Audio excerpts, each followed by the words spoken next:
He was rooting without rooting, too. You could kind of tell. And I love your analogy of not going all the way to the top of the note. Jack Buck. Who didn't love Jack Buck? I mean, voice of the Cardinals, right? That's obvious. But, you know, a national voice as well, Matt. And I think that enthusiasm that we heard for Ozzie was there in his national calls. The home run by Kirk Gibson, we're all familiar with Vin Scully, of course.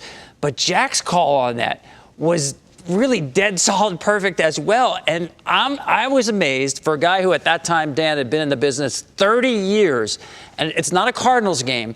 His enthusiasm was like a rookie broadcaster at the age of 21. The truly greats, the icons, have their local team that they work for, the St. Louis Cardinals, Bob Uecker with the Milwaukee Brewers.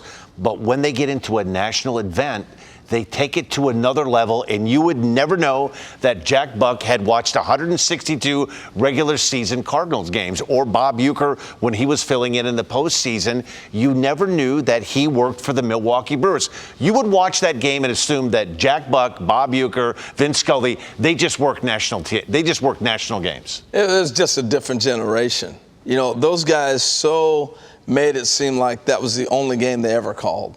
And you felt that, you know, and long time when I played for the Mariners and Dave Niehaus was the broadcaster, the fans would always say he's the soundtrack to my summer.